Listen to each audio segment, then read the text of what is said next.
हम अपना सिलसिला वहीं से शुरू करते हैं जहाँ से हमने कल इसको रोका था। फाइल ओपन कर लेते हैं।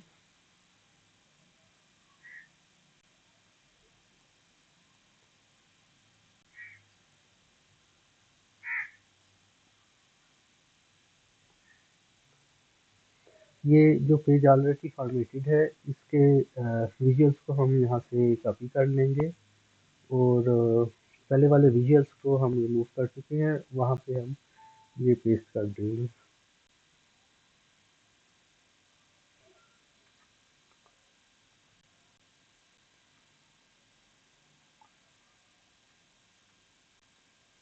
इसमें डेटा हम रिमूव कर देते हैं और अपना डेटा ऐड कर देंगे।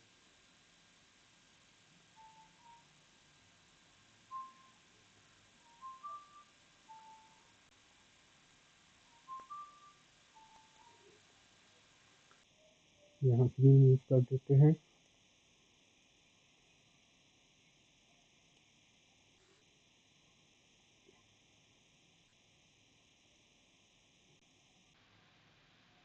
टेबल से भी,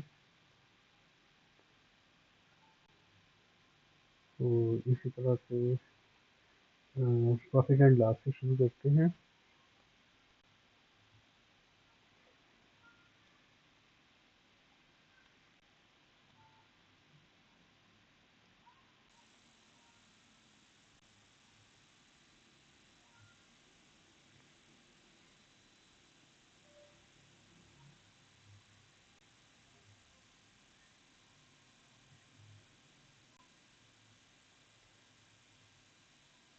प्रॉफिट एंड लॉस में नॉर्मली जो बिजनेस होते हैं उनको प्रॉफिटेबिलिटी से कंसर्न होता है कि उसका कितना प्रॉफिट है।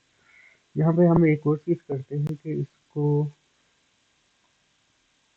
यहाँ पे हम प्रॉफिट एंड लॉस से रेलिवेंट मेजर्स को ऐड कर देते हैं। तो सबसे पहले हम लेंगे ग्रॉस मार्जिन या ग्रॉस प्रॉफिट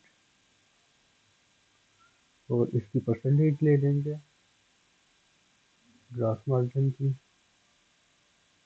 फिर इसमें हम ले लेंगे ईबीआईटी ले लेते हैं, earning before interest and taxes, EBITDA, depreciation and amortisation पे E4। उसके बाद हम ले लेते हैं टोटल नेट प्रॉफिट। हम ले लेते हैं नेट प्रॉफिट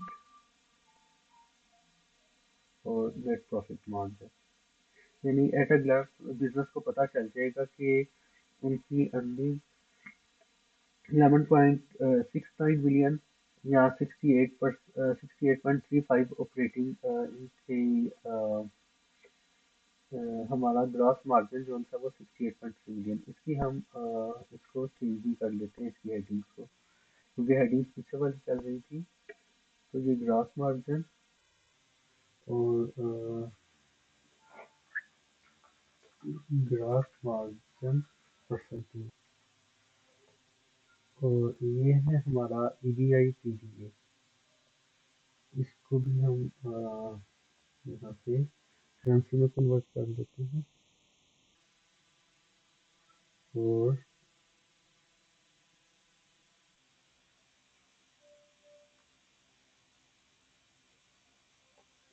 टू स्पेसिस तक इसको वैलिड कर देते हैं।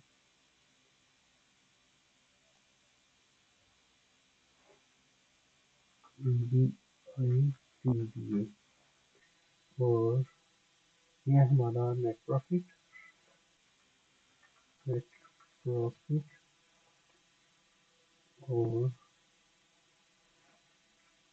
नेट प्रॉफिट मार्जिन परसेंटेज, यानी इसके अंदर हमारा आएगा वो नंबर आएंगे या वो वैल्यूज आएंगी जो कि प्रॉफिट एंड लॉस से कंसर्न रखती है। प्रॉफिट एंड लॉस स्टेटमेंट से जो कंसर्न रखती हैं वो यहाँ पे आएंगी। इसको हम P&L कर देते हैं और यहाँ पे हम इसको कर लेते हैं कि यहाँ पे हम इसको लाइन चार्ट में कन्वर्ट कर लेते हैं और इसमें ग्रॉस मार्जिन और नेट मार्जिन और इसको ओवर टाइम, तो डेट यहाँ पे आ जाएगी। तो डेट को थोड़ा डिफाइन कर लेते हैं।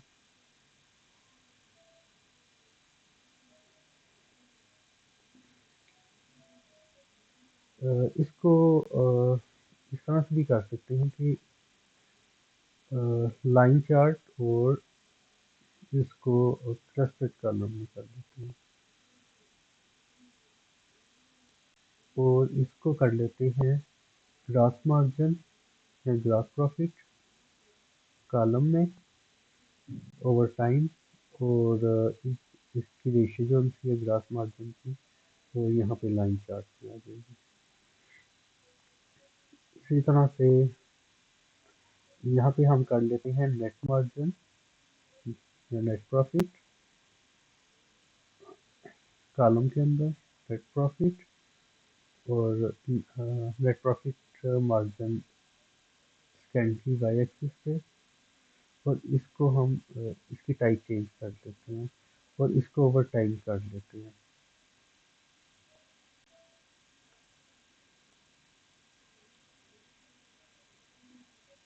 और ये वाला इस पे फॉर्मेट कॉपी कर लेते हैं और इसको इस तरह से मंथ वाइज हमारे पास ओवर टाइम आ जाएगा। तो इसको कर लेते हैं, इसकी हेडिंग्स को जो एक्यूरेट है वो कर लेते हैं। Title gross profit and GP margin percentage over time और इसको कर लेते हैं net profit and net profit margin percentage over time. इसी तरह से टेबल जो सा है प्रॉफिट एंड लॉस का वो ऐड कर लेते हैं। उसके लिए हम यहाँ पे चार्ट ऑफ अकाउंट से लेते हैं। हमारे पास आ जाएगा क्लास आ जाएगी रो के अंदर, बल्कि इसको हम कॉलम के अंदर कर लेते हैं क्लास को और रोज के अंदर अकाउंट आ जाएगा और इसको हम वैल्यू को यहाँ पे ऐड करेंगे टोटल अमाउंट को और हर अकाउंट की इस तरह से वैल्यू हमारे सामने आ जाएगी और इसको हम वो कॉलम लेंगे जो कि प्रॉफिट एंड लॉस से कंसर्न है। तो यहाँ पे हम एडजस्टमेंट इसको ले लेंगे, इंटरेस्ट एंड टैक्स को ले लेंगे, नेट ऑपरेटिंग को ले लेंगे, ऑपरेटिंग को ले लेंगे, ट्रेडिंग को ले लेंगे। तो जो एसेट है वो नहीं लेंगे, जो लाइबिलिटीज है वो नहीं लेंगे और इस तरह से हमारे पास जो प्रॉफिट एंड लॉस अकाउंट से रिलेवेंट अकाउंट्स है वो आ जाएंगे। तो हम देखते हैं कि हमारे पास वो सारे अकाउंट्स जो उनकी हैं वो आ जाएंगे। इसको हम फर्दर सब कैटेगराइज भी कर सकते हैं या इसको हम सब अकाउंट्स ले लेते हैं तो उससे फर्दर डिटेल आ जाएगी। तो यहाँ पे हम देते हैं सब अकाउंट।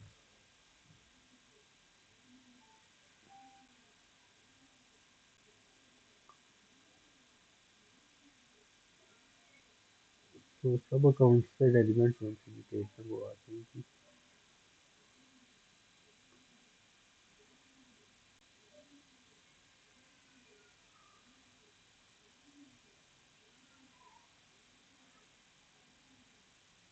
तो इसी तरह से बैलेंस शीट को देख लेते हैं।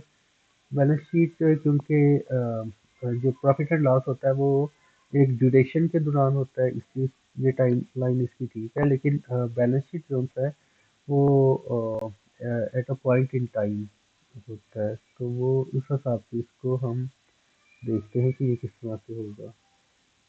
इसका हम कैलेंडर को हम यहाँ पे चेंज कर देते हैं इसका, और इसको हम टाइप में कर देते हैं और इसकी टाइप ईयरली कर लेते हैं। तो इस तरह से ज़्यादा एक्यूरेसी होगी इसमें।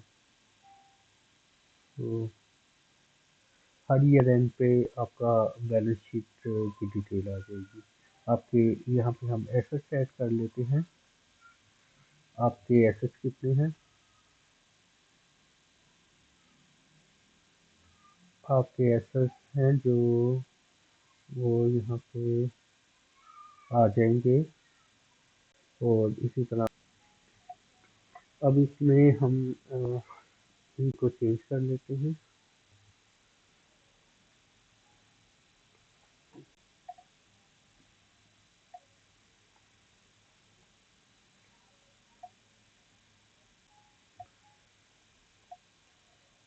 और इसमें हम फर्स्ट वाले में एसेट को डालते हैं और इसको कर लेते हैं करेंसी में,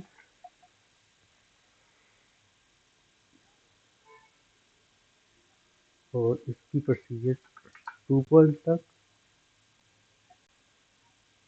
और इसकी हेडिंग चेंज कर लेते हैं एसेट को।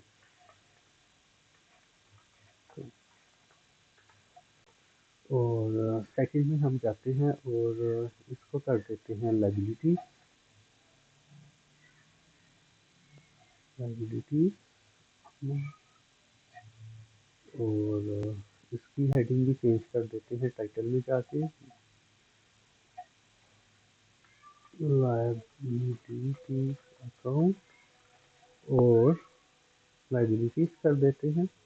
और नेक्स्ट पे जाते हैं और इसको हम कर देते हैं ऑनर इक्विटी। तो इसको हम कर देते हैं ऑनर इक्विटी, और liability plus owner equity is equal to asset. तो ये आपकी अकाउंटिंग इक्वेशन बैलेंस हो गई।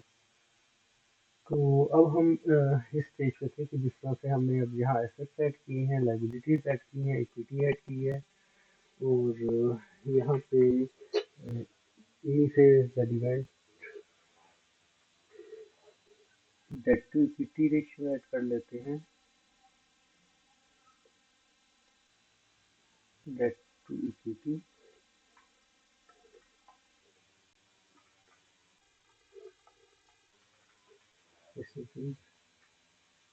और यहाँ पे ऐड कर लेते हैं इक्विटी रेशियो।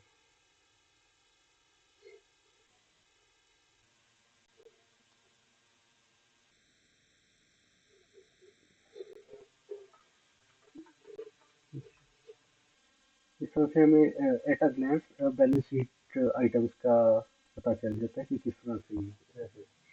अब यहाँ पे इस विजुअल को यहीं पे रहने देते हैं, एसेट्स लायबिलिटीज एंड इक्विटी को, और यहाँ पे हम इसको कर लेते हैं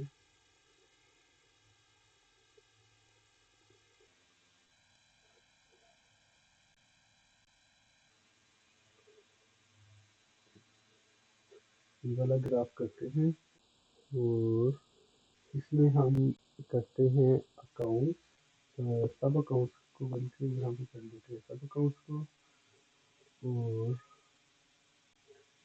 यहाँ पे ऐड करते हैं अमाउंट को, और यहाँ पे हम देखते हैं कि हमारे एसेट्स जो होते हैं उनमें कौन कौन सा एसेट है हमारे पास। तो यहाँ पे हम अकाउंट को ऐड कर लेंगे, और यहाँ पे हम सिंपल करेंगे, बल्कि यहाँ पे हम क्लास को ऐड कर लेते हैं और उसमें एसेट्स क्लास को सिलेक्ट करते हैं।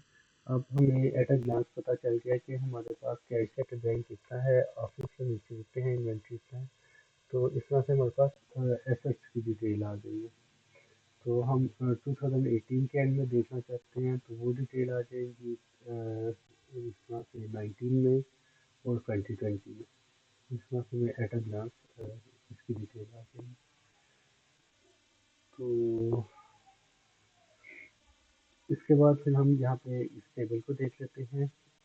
यहाँ पे हम दो टेबल्स कर लेते हैं इसके।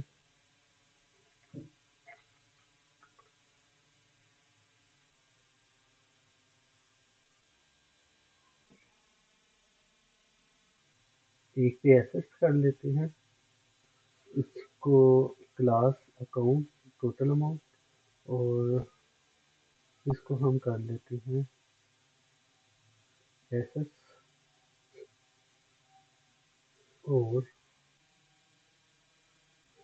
को अकाउंट्स को हम ऊपर ले जाते हैं, क्लास को इधर ले आते हैं, और सब अकाउंट्स को इधर कर लेते हैं रोज के अंदर। तो हमें पता चल जाएगा हमारे रोज कौन कौन से एसेट हैं और उनका टेबल बन गया। और दूसरी तरफ हमारे पास आ जाएगा अ, इसको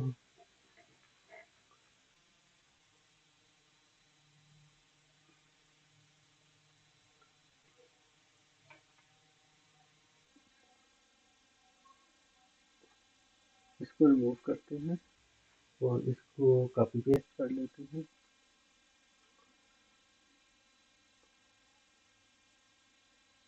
तो इस तरह से अब हमें पता चल जाएगा कि हमारी लायबिलिटीज और इक्विटी कितनी है। तो इसमें हम इसको डिसेलेक्ट करके लायबिलिटीज एंड इक्विटी के अकाउंट को सिलेक्ट कर लेते हैं। Assets is equal to liabilities plus equity, और लायबिलिटीज कितनी है इसको अगर हम इसको सब क्लास में कर लेते हैं। यहाँ पे सब क्लास ले आते हैं। ये देखिए लायबिलिटीज, ऑनर इक्विटी और टोटल, और ये इस तरह से। तो ये हमारी बैलेंस शीट बन गई है। 2018 के एंड से, 20 के एंड से और 19 के एंड से। इसी तरह से हमारी जो प्रॉफिट एंड लॉस थी वो हमारे सामने इस तरह से आ गई है। इसको हम थोड़ा सा इसका टेबल और रिफाइन कर देते हैं। यहाँ पे हम डेट का कॉलम दे देते हैं। हम्म,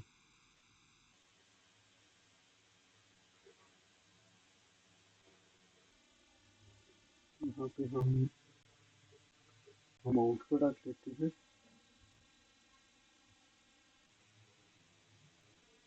और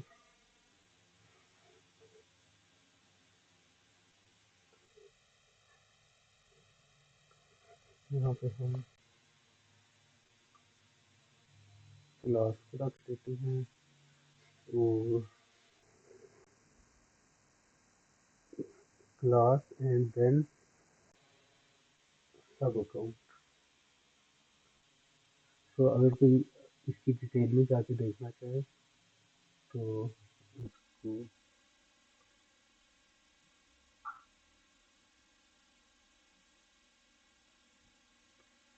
और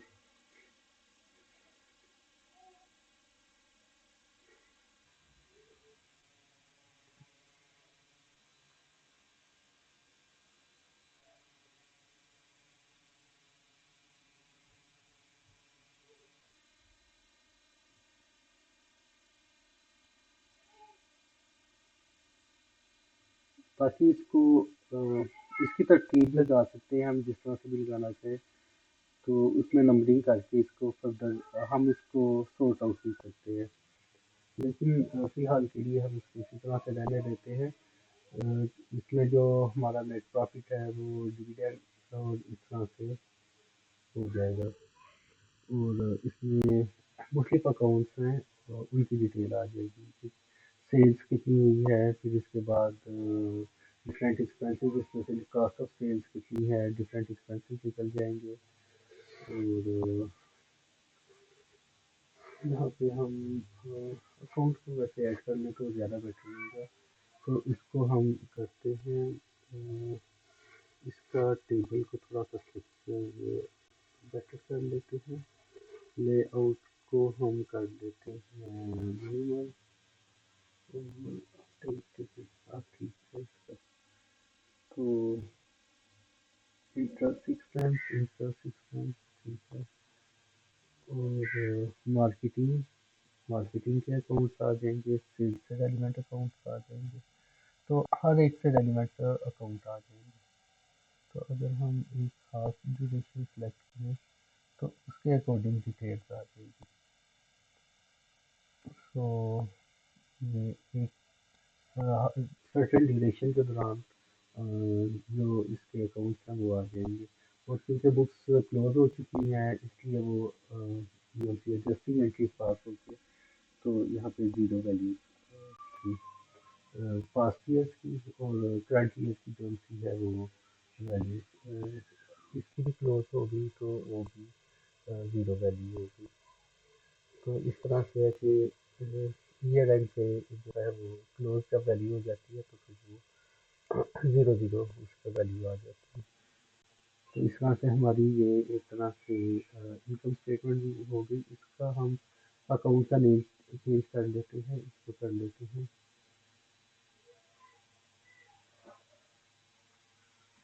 प्रॉफिट एंड लॉस अकाउंट। और इस स्टेटमेंट का नाम भी प्रॉफिट एंड लॉस ही कर देते हैं।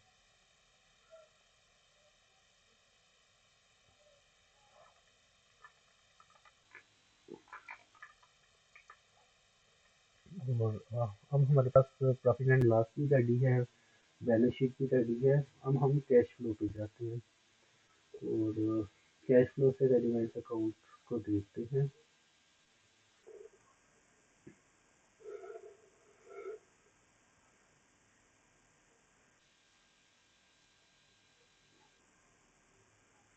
इसमें जो सा है हमें कुछ यहाँ से देखते हैं। यहाँ पे हम देखते हैं अमाउंट को ऐड करते हैं। यहाँ पे इन सब में इवेंट वैल्यूज को रिमूव करते हैं और इन वैल्यूज को रिमूव करके इसमें हम अमाउंट को ऐड करते हैं। टोटल अमाउंट को इन सब में ऐड कर लेते हैं और इन दो में हम ऐड करते हैं रिटर्न ऑफ एसेट परसेंटेज और रिटर्न ऑन इक्विटी परसेंटेज। और यहाँ पे हम ऐड करते हैं, फिल्टर को लगाते हैं। यहाँ पे टाइप लगा के रखते हैं फिल्टर का, ये आ गया। Cash and cash equivalent at the end of duration, इस फिल्टर को अप्लाई करें या इसको, ये देखते हैं सर कौन सा फीचर इसमें। यहाँ पे पहले थोड़ा मॉडलिंग में देख लेते हैं कि ये कनेक्ट है उसके साथ, ये टेबल के साथ इसको हम जनरल लेडर के साथ कनेक्ट करेंगे। तो इसको अकाउंट की को इसका इस अकाउंट की को हम जनरल लेडर के साथ करते हैं कनेक्ट यहाँ से। और अब इसमें मेन में जाते हैं। अब यहाँ पे हम फिल्टर लगाते हैं cash and cash equivalent at the end of year. अब उसमें इसको फिल्टर आउट कर देंगे। इसी तरह से बल्कि इसका हम मैयर बना लेते हैं, इसका मैयर बना लेते हैं। यहाँ पे इसका मैयर ऐड कर देते हैं। ये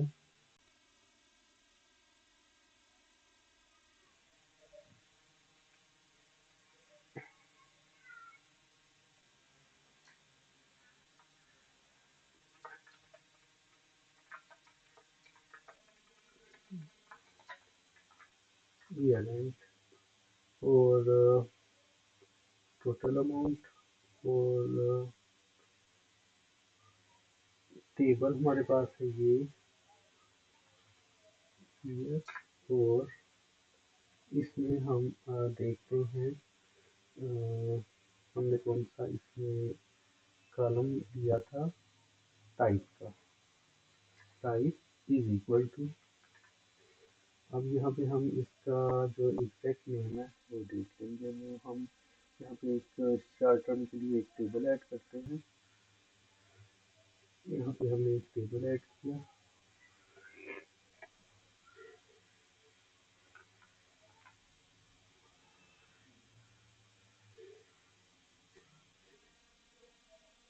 यहाँ पे टेबल ऐड किया और यहाँ पे टाइप ऐड की और यहाँ पे वैल्यू ऐड की और इस फिल्टर को हमने रिमूव कर दिया। यहाँ पे ये हमारे पास डिफरेंट टाइप्स हैं, इनकी डिटेल आ गई है। अब हम ये वाला इसको कॉपी करेंगे कैश एंड कैश इक्विवेलेंट से।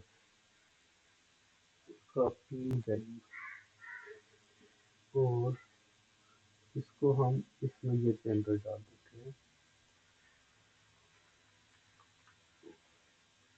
और इस फार्मूले को कॉपी कर लेते हैं। इसको हम नेक्स्ट में यूज करते हैं। इसमें ये ब्रैकेट एक्स्ट्रा थी, इसको रिमूव कर देते हैं।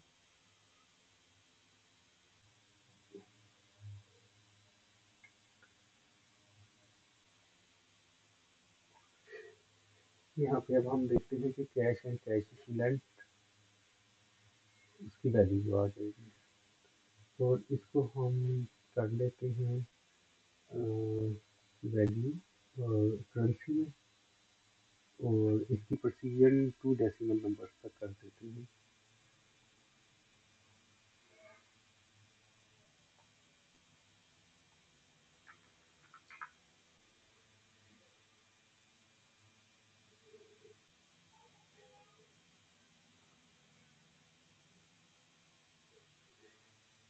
इसी तरह से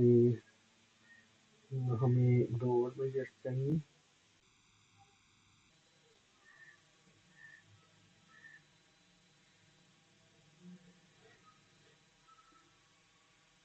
बल्कि बेटर ये है कि हम इसको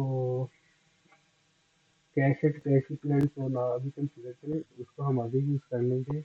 यहाँ पे हम cash flow from investing activities पे करते हैं और यहाँ भी इसको कॉपी कर लेते हैं।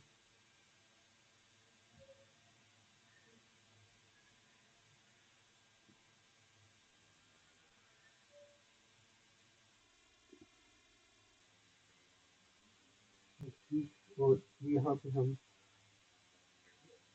पुट कर देते हैं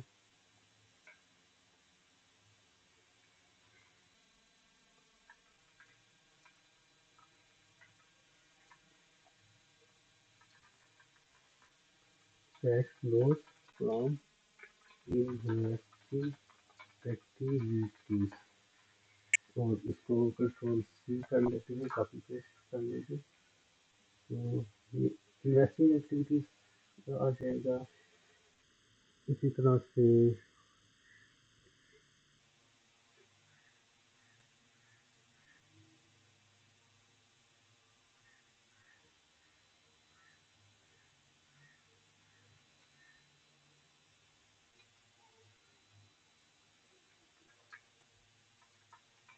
ऑपरेटिंग एक्टिविटीज और यहाँ भी ऑपरेटिंग, इसको एंटर कर देंगे तो ये नया मेजर ऐड हो गया। इसी तरह से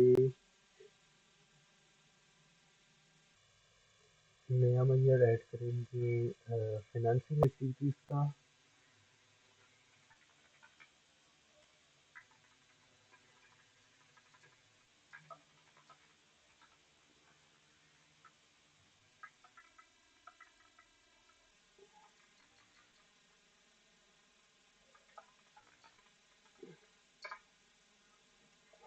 और इसको एक्सेस करते हैं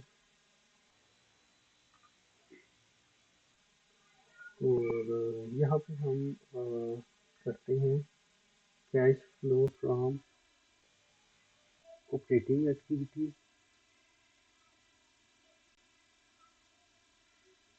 और इसको उसकी प्रोसीजर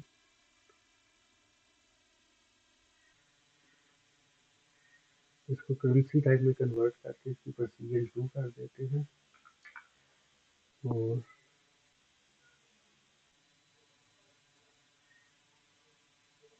इसकी भी प्रोसीजर ये हम इसको कर लेते हैं cash flow from financing activity और ये कर लेते हैं cash flow from operating activity investing activity और cash flow from financing activity इसको देख लेते हैं कि इसमें स्पेल किया गया तो कभी मसला आना cash flow from financing activity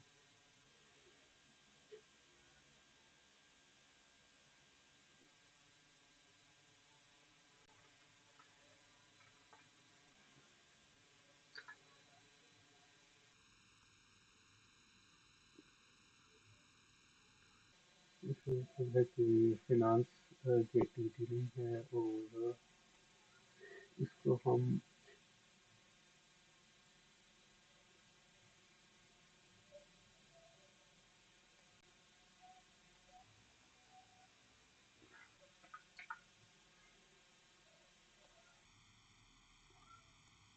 इसी तरह से इसको भी टू प्रोसीजर में कर लेते हैं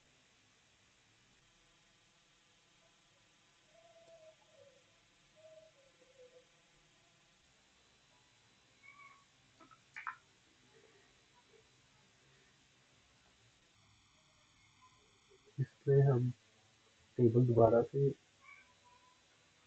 को दोबारा से ऐड करके इसमें दोबारा से चेक कर लेते हैं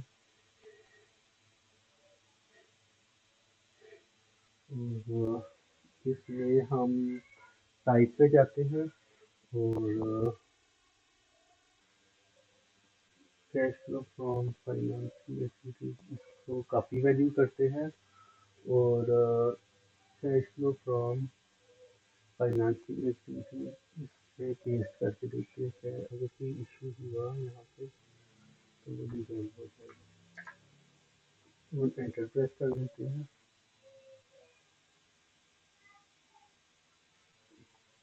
इसका मतलब होगा कि अगर वैल्यूज अपीयर नहीं होती तो इसका मतलब है कि उसमें वैल्यू है नहीं इसमें वैल्यू है कि cash flow from investing activity spelling वगैरह की मिस्टेक्स हो सकती है जिसकी वजह से तो अब यहाँ पे हम कर देते हैं इसका टाइटल चेंज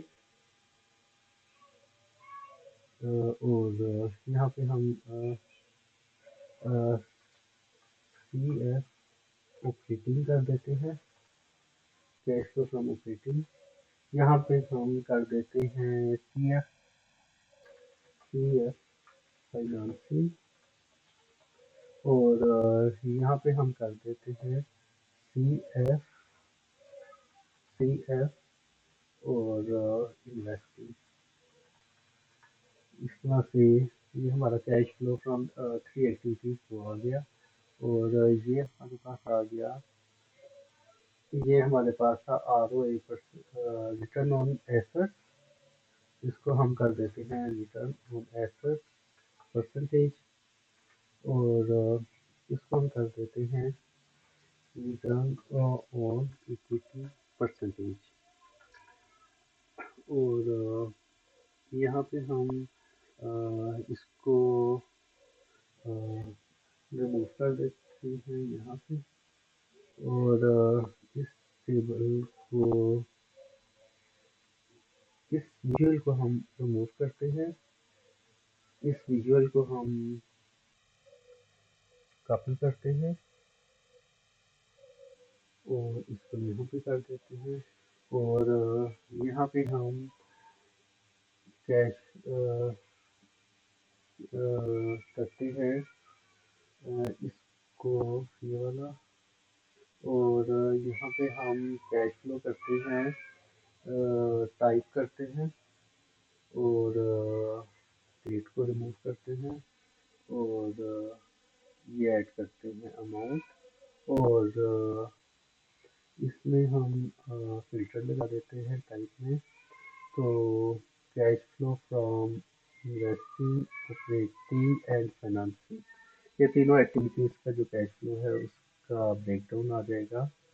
तो इसको हम इसका टाइटल पेज कर देते हैं, cash cash flow from activities, cash flow activities, और यहाँ पे हम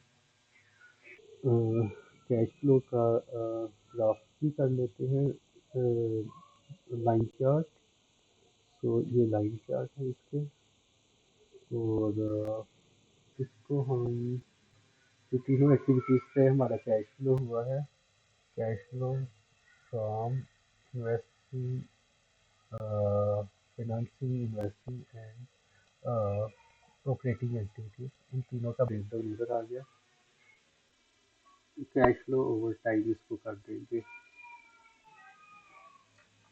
कैश फ्लो ओवर टाइम। और यहाँ पे हम टेबल भी इसका कर लेते हैं, और टेबल में हम इसको कौन से अकाउंट हैं वो देखते हैं कि कौन से हमें यहाँ पे हम टाइप वाला ऐड करते हैं, और यहाँ पे हम डेट वाला कॉलम ऐड करते हैं, और ये डेट वाला कॉलम इसमें यहाँ पे आ गया, और यहाँ पे इसको हम रिमूव कर देते हैं, क्योंकि इसमें थोड़ा, इसको भी रिमूव कर देते हैं। तो ये ओवर टाइम डिफरेंट एक्टिविटीज से कैश फ्लो है उसकी डिटेल है, और इसको थोड़ा वाइट कर देते हैं।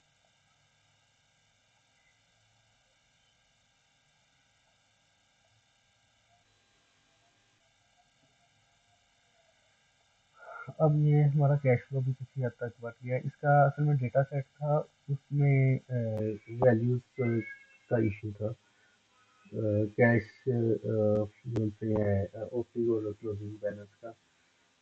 तो इस वजह से वो क्योंकि जो भी हमने फाइनेंशियल स्टेटमेंट बनानी थी उसके डेटा सेट में जो कुछ हमारे पास होगा वो उसके अकॉर्डिंग हम बना सकते हैं। इसको हम रिमूव कर देते हैं, और इसको हम बैलेंस शीट की तरह से हम ये ऐड कर देते हैं, डेट टाइम का फिल्टर जो होता है वो बैलेंस शीट वाला ऐड कर देते हैं। तो जब ये ऐड हो जाएगा, ईयर एंड पे ये था, इस ईयर एंड पे ये था, और इस ईयर एंड पे ये है। जब सबको सेलेक्ट करना है तो इस तरह से। और अब हम देखते हैं फाइनेंशियल एनालिसिस। तो फाइनेंशियल एनालिसिस के लिए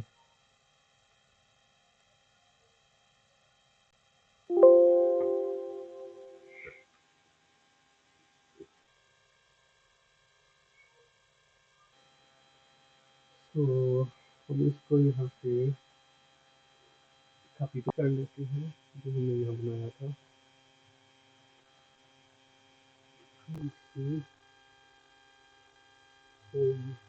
कंट्रोल,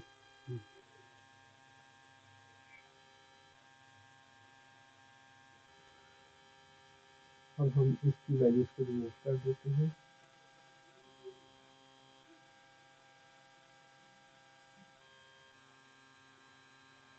ये चाहे रहने दें, क्योंकि ये फिनांस ये रेशियो में भी इसको हम कंसिडर कर सकते हैं।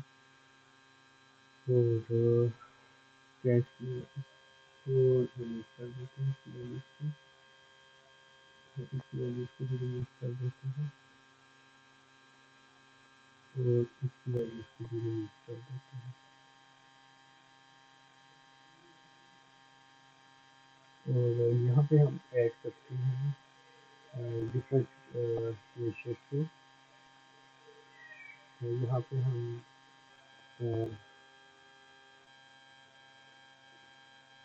यहाँ पे हम ऐड करते हैं करंट रेशियो को। यहाँ पे हम ऐड करते हैं डेट टू इक्विटी रेशियो। यहाँ पे ऐड करते हैं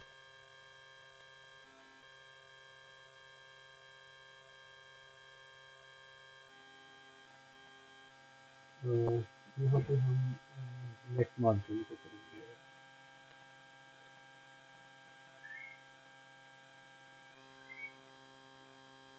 इसमें से यहाँ पे हम ऐड करेंगे वेतन। हम इसका कर सकते हैं ग्रॉस प्रॉफिट का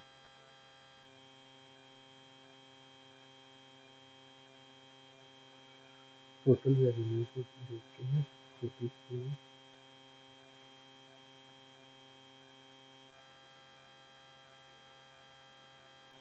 सेल्स अमाउंट। और इसमें हम अकाउंट्स को ऐड करते हैं अकाउंट्स को। और सेल्स में जैसे हम क्लास को ऐड कर लेते हैं।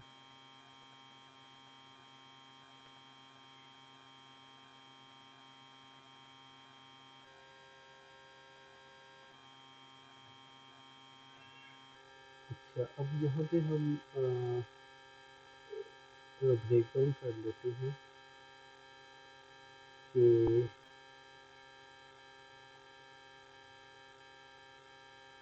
Trading account, operating account, non operating account, interest and investment.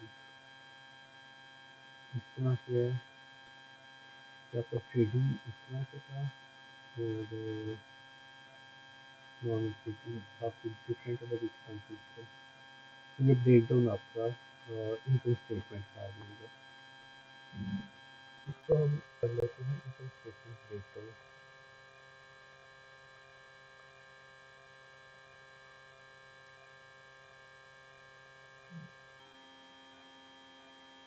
यहाँ अगर हम इसको हम एक्सपेंस ब्रेक डाउन कर लें, ब्रेक डाउन, और इसको थोड़ा सा हम चेंज कर लेते हैं। यहाँ पे हम करते हैं और यहाँ पे हम क्लास की बजाय सब अकाउंट को कर लेते हैं। और यहाँ पे इसको यूज करके इसको यूज करके operating account, non operating interest. तो इसमें हम सब अकाउंट्स के अंदर जाते हैं और सिलेक्ट ऑल, एक्सेप्ट, और इसमें डिविडेंड इनकम को डिसेलेक्ट कर लेते हैं।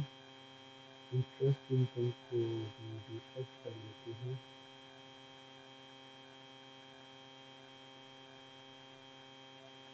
और इसमें ऑलमोस्ट जो सारे अकाउंट्स हैं वो एक्सपेंस के दरमियान से सिलेक्ट किए।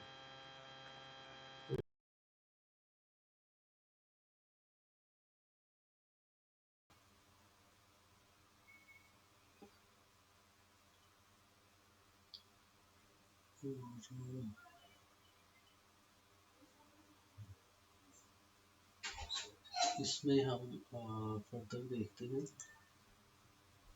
इसमें इसको हम और भी बेटर प्रेजेंट कर सकते हैं अगर हम इसको ग्राफ टाइप चेंज कर लें। और यहाँ पे हम इसको कर लेते हैं टाइम वर्ड, यानी कि डेट यहाँ पे एक्स एक्सिस पे आ जाएगी। और अमाउंट को हम बाई एक्सिस पे कर लेते हैं और इसमें हम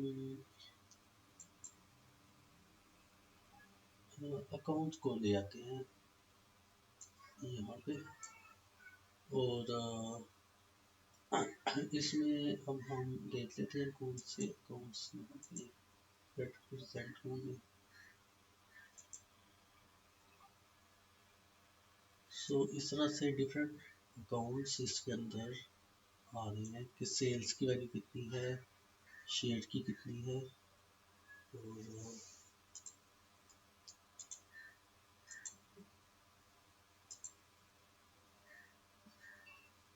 का हम टाइटल चेंज कर देते हैं।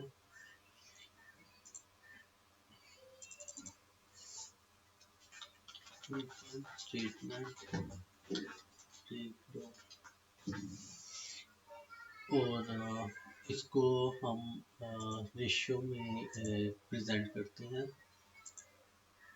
यहाँ से इसको हम कर लेंगे show value as percentage of grand total. So sales का 71.25 और इस तरह से इनका सबका ब्रेक है। तो इस तरह से हम यहाँ पे करते हैं। यहाँ पे ये वाला फजल ऐड किया और यहाँ पे हम डिफरेंट मार्जिन्स का ऐड करते हैं कि नेट प्रॉफिट, इससे पहले हमारा आया ग्रॉस प्रॉफिट। ग्रॉस प्रॉफिट कितना है, ग्रॉस मार्जिन इधर आ गया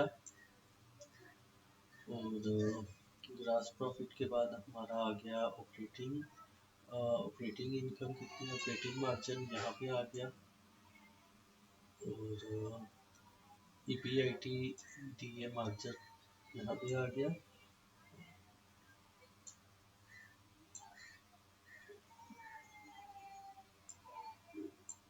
नेट ऑपरेटिंग मार्जिन इस तरह से, gross margin EBIT DA margin इधर, ऑपरेटिंग मार्जिन इतना और नेट प्रॉफिट इतना। सो इस तरह से हमारा एक मार्जिन ब्रेकडाउन आ जाएगा। यहाँ पे मार्जिन ब्रेकडाउन परसेंटेज, इसका नाम हम रख देंगे margin breakdown percentage. Margin breakdown percentage और यहाँ पे हम टेबल ऐड कर लेते हैं जिसमें हम देखते हैं कि डिफरेंट अकाउंट्स जो होते हैं, अकाउंट यहाँ पे आ जाएगा और इसकी बजाय अगर हम यहाँ से ले लेते हैं अकाउंट, सब अकाउंट को यहाँ से, तो यहाँ पे हम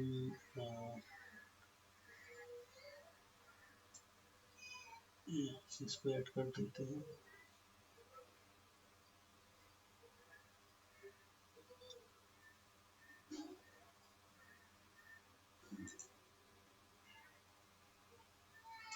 ग्रॉस प्रॉफिट और यहाँ पे इसको ऐड कर देते हैं ग्रॉस मार्जिन को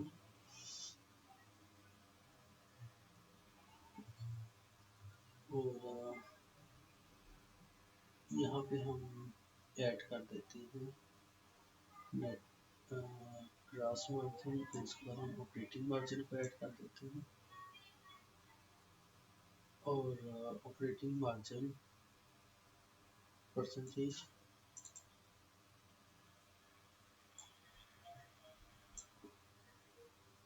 और ये यहाँ पे कर लेते हैं और यहाँ पे ऐड कर लेते हैं और इसी तरह से नेट प्रॉफिट और नेट प्रॉफिट मार्जिन यहाँ पे आ जाएगा। सो इस तरह से हमारी ये रिपोर्ट ऑलमोस्ट रेडी हो गई है और अब बस अब हम इसको लोड कर देते हैं सर्वर के ऊपर, पावर BI सर्विस के ऊपर। सो इसको लोड करने का तरीका सिंपल, इसको सेव किया और हमारा पहले से ही उस पर लॉगिन सेट है, तो यहाँ पे हमने पब्लिश का बटन प्रेस किया और यहाँ पे हम माई वर्क स्पेस पे चले गए।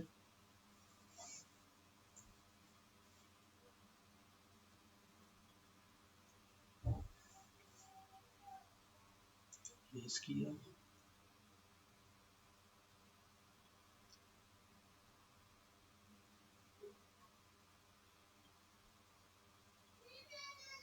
अभी इसमें एक छोटा सा इशू है, वो रिजॉल्व कर लेते हैं।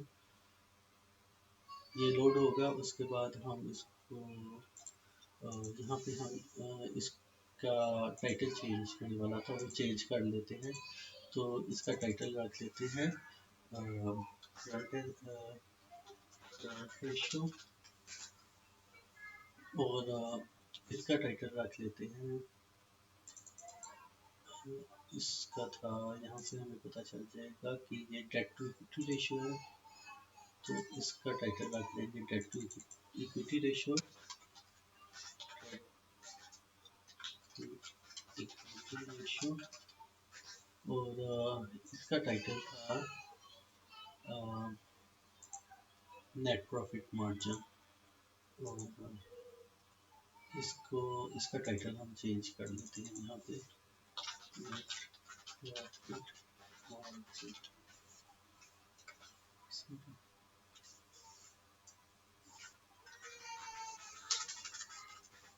ये हमारा इसको दोबारा से सेव कर लेते हैं और इसको भी सेट कर लेते हैं यहाँ से डेट टू इक्विटी, इसको यहाँ से सेव कर लेते हैं और फर्स्ट पेज पे आते हैं और यहाँ पे आके इसको यहाँ पे पब्लिश कर देते हैं और पब्लिश हो जाएगा इस तरह से।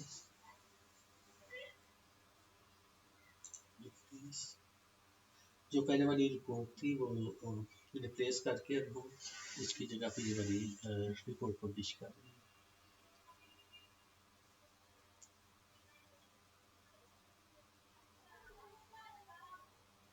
अब इसको ओपन करके देख लेते हैं।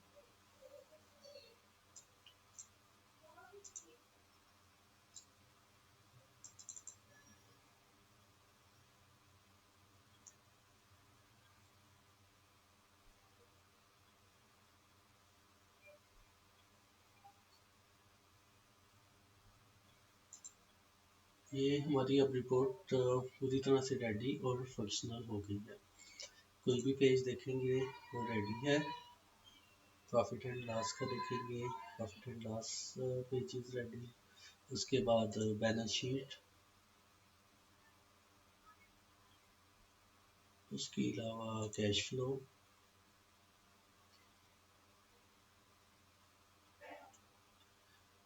अभी ये है कि हम इस पे फर्दर टाइम स्पेंड करें, इसको और रिफाइन कर सकते हैं और इसमें चीज़ें ऐड कर सकते हैं, लेकिन यह कि मिनिमम टाइम के अंदर इसको हमने करने की कोशिश की है पूरा प्रोजेक्ट। तो ये बहुत वैल्यूएबल है क्योंकि क्लाइंट्स अक्सर उनका फाइनेंशियल्स का होता है तो डेटा सेट, और उनको फाइनेंशियल स्टेटमेंट्स को इस तरह से विजुलाइज करवाना होता है। इस तरह से उनको एट अ ग्लैंस पता चल जाता है कि जिस तरह से अगर वो देखना चाहते हैं कि एक सर्टेन ड्यूरेशन के दौरान उनका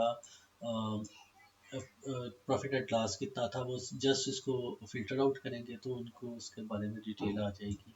इसी तरह से वो एक सर्टन मंथ का ब्रेकडाउन देखना चाहते हैं तो वो जस्ट यहाँ से एक मंथ को जिस तरह से सिलेक्ट किया तो उससे रेलिवेंट अकाउंट्स की डिटेल उनके अपडेट हो जाएंगी जिस तरह से भी उनकी वैल्यूज होंगी।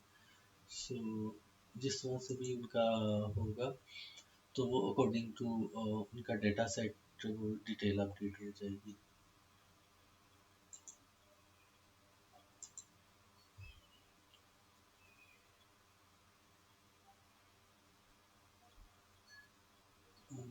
और इसी तरह से जिस तरह आप वो बैलेंस शीट देखना चाहते हैं, बैलेंस शीट में वो सर्टन ईयर को सिलेक्ट करेंगे तो उस ईयर की डिटेल आ जाएगी।